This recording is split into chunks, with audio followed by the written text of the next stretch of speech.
Um dos assuntos mais marcantes de 2025 foi a prisão do ex-presidente Jair Bolsonaro, condenado a 27 anos de prisão por tentativa de golpe de Estado, doenças, internações e revelação de tentativa de asilo na Argentina marcaram o ano do líder da extrema-direita brasileira. Manifestações tomaram conta do país. De um lado, apoio a Bolsonaro, do outro, multidões contra a chamada PEC da blindagem, com um grande ato na praia de Copacabana.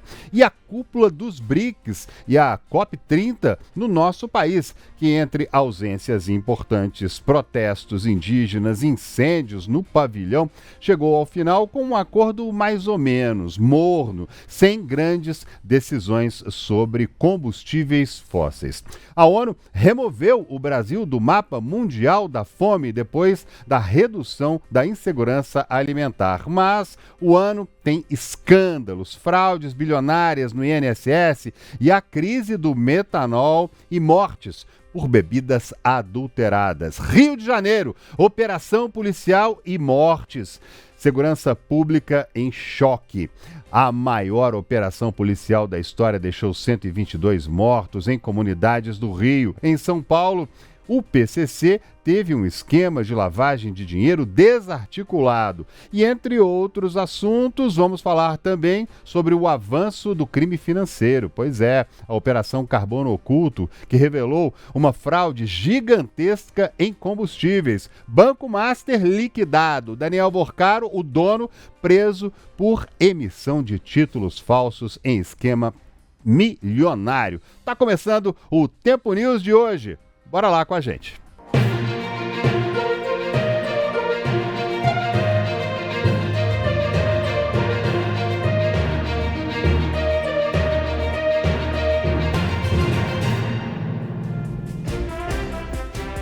Inelegível desde 2023, o ex-presidente da República, Jair Bolsonaro, foi condenado a 27 anos e 3 meses de prisão pelo Supremo Tribunal Federal, acusado de tentativa de golpe de Estado. Foi a primeira vez, gente, na história que um chefe, um ex-chefe de Estado brasileiro recebe uma sentença desse tipo por crimes contra a democracia. Usando tornozeleira eletrônica desde antes da sentença, Bolsonaro cumpriu prisão domiciliar até que o ministro Alexandre de Moraes decretasse a prisão preventiva na sede da Polícia Federal em Brasília. Além das questões judiciais, o ano foi marcado por problemas de saúde, câncer de pele, nova cirurgia abdominal e diversas internações que aumentaram ainda mais a pressão em cima do ex-presidente. Na época da internação, em abril, o médico que o atendeu em Natal, no Rio Grande do Norte, quando o ex-presidente passou mal, falou sobre a primeira avaliação. Na verdade, ele não tem condições de alta. Ele tem uma distensão abdominal, uma condição de semioclusão intestinal, está em avaliação imagiológica, está sendo feito exames de imagem, tá certo? Para agora, não há indicação de necessidade de intervenção cirúrgica de emergência. O quadro dele, após as medidas clínicas, analgesia, passagem de sonda nasogástrica, melhorou a condição clínica dele, o que tira ele da condição de urgência. Então agora a condição é clínica, mantê-lo em dieta zero, observar o comportamento do intestino, hidratar, devolver eletrólitos, que são os íons, potássio, cálcio, para um bom funcionamento do intestino e observação clínica. Ele não tem sinais clínicos que falem a favor de um abdômen agudo obstrutivo ou um abdômen infeccioso que impõe a necessidade de intervenção cirúrgica no momento.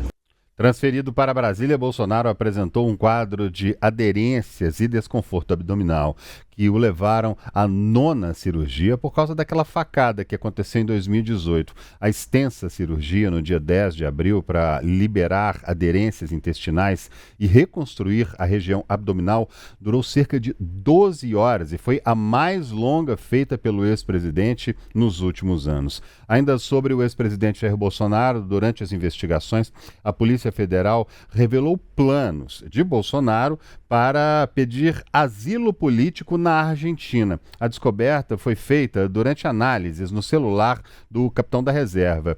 E enquanto o julgamento não vinha, ele liderou protestos pedindo anistia aos condenados pelos atos de 8 de janeiro de 2023. Jair Bolsonaro pedia anistia já.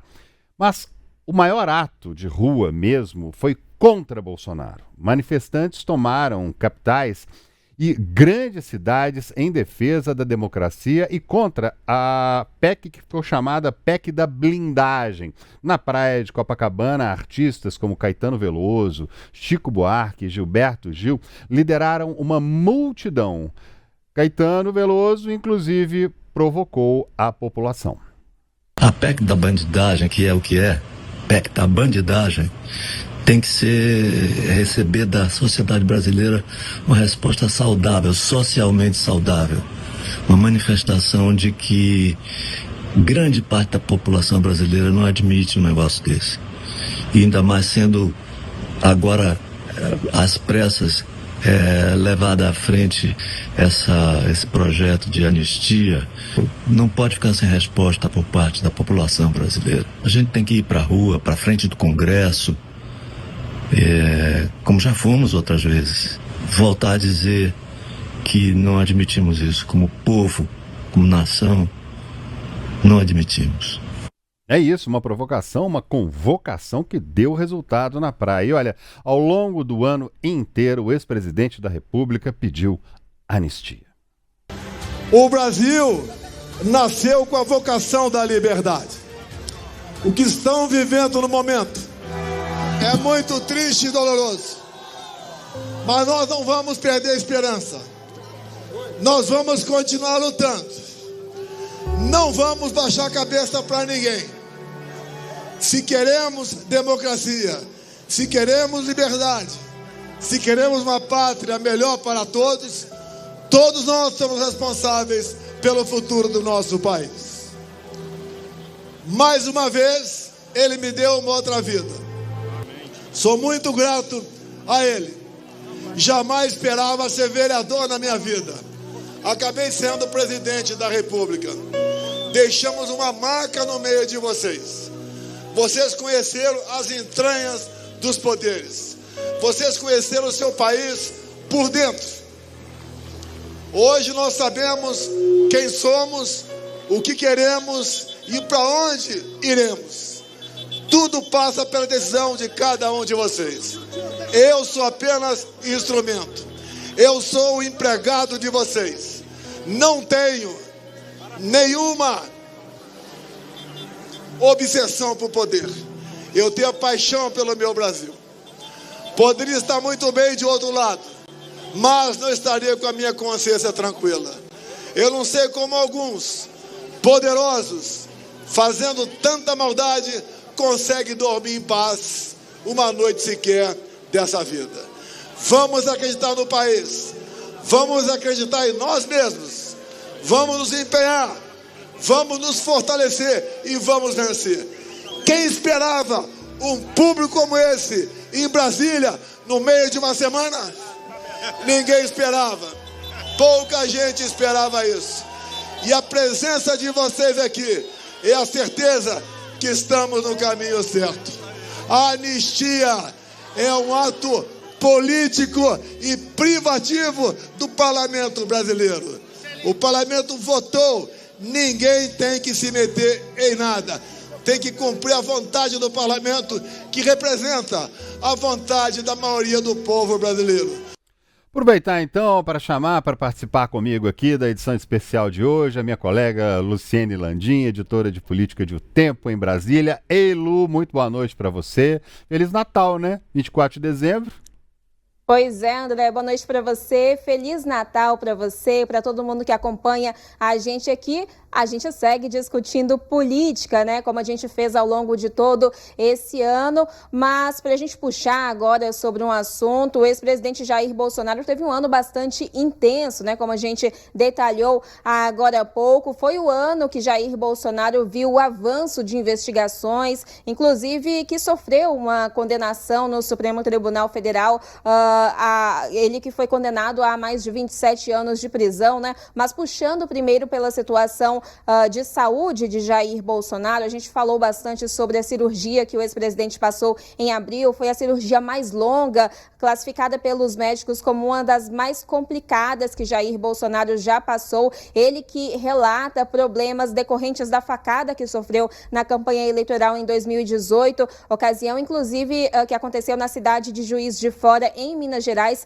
mas que apesar dessa cirurgia, que durou cerca de 12 horas, foi feita ali para reconstruir a parede abdominal, desobstruir o intestino do ex-presidente, ela não solucionou 100% os problemas de saúde de Jair Bolsonaro. Ao longo de todo esse ano, a gente viu o ex-presidente relatando crises de soluço, vômitos constantes, claro, isso problemas gastrointestinais, que ele também relaciona a essa facada de 2018. Lembrando também que depois dessa cirurgia, que foi a maior que ele já passou nesse período, Jair Bolsonaro fez idas emergenciais a hospitais aqui em Brasília para tentar entender o problema que ele tinha ali naquele momento, e isso, pelo que a gente observa, não foi encerrado. O ex-presidente continua enfrentando essa situação, necessitando de um apoio médico, inclusive essa atenção médica foi determinada em tempo integral na prisão que ele sofreu por determinação do Supremo Tribunal Federal. Essa questão de saúde também ainda é um ponto bastante delicado envolvendo o ex-presidente. A gente também falou sobre manifestações que aconteceram nesse ano, de pontos que eram defendidos tanto por grupos da esquerda quanto por grupos da direita ligados a Jair Bolsonaro. Importante a gente destacar também que foram manifestações convocadas por aliados de Jair Bolsonaro na defesa ali de pautas de interesse desse grupo, que motivaram, inclusive, a prisão domiciliar do ex-presidente no dia 4 de agosto. Na véspera, no dia 3, nós tivemos manifestações em várias cidades do país. Naquela ocasião, Jair Bolsonaro já enfrentava medidas cautelares impostas pelo Supremo Tribunal Federal, uma delas, inclusive, a proibição do uso de redes sociais. E o ex-presidente não podia acessar os próprios perfis ou fazer uso, aparecer ali em perfis de terceiros, de outras pessoas, intermediar alguma situação para que fosse publicada em perfis de terceiros, na tentativa de passar alguma mensagem de interesse dele. E foi nessas manifestações no dia 3 de agosto, que Jair Bolsonaro, já tendo que cumprir essas medidas cautelares, apareceu em vídeos, em chamadas por telefone, videochamadas com aliados em cima de trios elétricos, aliados que participavam dessas manifestações. Uma delas a gente pode citar, inclusive, com a presença de um dos filhos dele, o senador Flávio Bolsonaro, no Rio de Janeiro. Lembrando também que a prisão preventiva de Jair Bolsonaro foi declarada meses depois, por conta também de uma vigília convocada por Flávio Bolsonaro nos arredores da casa onde o ex-presidente cumpria prisão domiciliar. É importante a gente destacar também nessa retrospectiva que essas manifestações convocadas por esse grupo da direita também geraram essas reações da justiça, claro, que entendeu ali indícios de fuga, indícios de descumprimento de decisões anteriores, como essas cautelares, para assinar essas ordens para determinar essa prisão, seja ela domiciliar ou a preventiva, mas são fatos que complicaram um pouco, sim, a vida de Jair Bolsonaro nesse ano de 2025. Bom lembrar sempre que, mesmo inelegível, né, desde 2023, Jair Bolsonaro continuou sendo o principal nome da direita, o nome que mais consegue interferir, mais consegue influenciar, de um modo geral, a população ligada a ele e ligada também à direita no país. A gente teve pesquisas recentes mostrando que ele é identificado, sim, como o principal líder da extrema-direita brasileira. A gente está acompanhando no vídeo aí momentos em que Bolsonaro saiu em público, a gente acompanhou as imagens dele no hospital, se recuperando, passou por muitos momentos difíceis, continuou lutando lutando lá pela vida praticamente, até ser internado, fazendo treinamento ali, né? Passando por terapias para conseguir se reerguer. E chegou ao final do ano com digamos que uma vitória em Brasília, que foi a votação da chamada PEC da dosimetria, né? Que pretende revisar as penas aplicadas a todas as pessoas que participaram dos atos ligados à tentativa de golpe de Estado que aconteceu no nosso país. Tudo isso ainda está em movimentação, tem muita coisa acontecendo, muito recurso, inclusive os pedidos de modificação de prisão, de alguns outros possíveis benefícios para o ex-presidente, mas fato é que Bolsonaro chega ao fim de 2025 com muita força ainda, muita influência e com muito apoio. Depois, inclusive, de indicar o próprio filho, Flávio Bolsonaro, a se candidatar à presidência da República no ano de 2026, né, Lu? A gente tem ainda um longo caminho. Tudo indica que Bolsonaro, apesar das dificuldades, não é carta fora do baralho em hipótese alguma, né, Lu? O que a gente observa é Jair Bolsonaro participando dessas articulações, mesmo estando preso na Superintendência da Polícia Federal para o cumprimento da pena de tentativa de golpe de Estado. Desde quando cumpria, inclusive, prisão domiciliar na casa onde mora, localizada no bairro do Jardim Botânico, distante cerca de 10, 15 minutos de carro aqui do centro de Brasília, Jair Bolsonaro já recebia, com autorização judicial, a visita de aliados. A gente viu governadores visitando ele, os filhos que são políticos também, Flávio Bolsonaro, Carlos Bolsonaro. Ele recebeu também grupos de oração, mas fato é que a visita desses políticos motivou ali uma conversa sobre eleições, sobre política em geral, várias conversas, na verdade, né? E isso pensando também em 2026, que a direita precisa ter um nome viável para disputar contra a esquerda. O que tudo indica, o candidato da esquerda vai ser realmente o presidente Lula, que deve tentar um quarto mandato, e isso é muito pensado, é estrategicamente pensado. Como que isso vai ser feito? Quais são os riscos dos pré-candidatos já anunciados? Como que ter um candidato com o sobrenome Bolsonaro pode dar mais peso a isso, pode deixar essa disputa mais acirrada ali contra o possível candidato Lula? Tudo isso já era discutido enquanto Bolsonaro estava em prisão domiciliar e recebia visitas desses aliados com autorização do ministro Alexandre de Moraes. Lembrando que os filhos de Jair Bolsonaro também visitaram o ex-presidente na superintendência da PF, onde ele cumpre essa pena definitiva por tentativa de golpe de Estado, e esses momentos ali, eles também são usados para isso. Bom a gente destacar também que foi depois que Jair Bolsonaro passou a cumprir a pena definitiva por tentativa de golpe de Estado e depois de uma visita de Flávio, nesse momento é que o senador anunciou que foi o escolhido pelo pai para ser candidato a presidente da República nas eleições de 2026. Mas, claro, a gente ainda deve ver cenários acontecendo até as eleições de outubro. A gente lembra que julho é o mês das convenções partidárias. Esse é o momento em que as candidaturas são realmente firmadas, consolidadas pelos partidos, que os eleitores têm certeza de quem vão ser os candidatos, da lista de candidatos que vão poder avaliar para depositar o voto ali no mês de outubro. Isso tudo ainda vai ser discutido, e considerando ainda que a gente tem outros pré-candidatos da direita que sinalizam aí a manutenção dessas pré-candidaturas, mesmo com essa sinalização de Flávio de que ele é o escolhido para herdar esses votos de Jair Bolsonaro, que está inelegível por decisão da Justiça.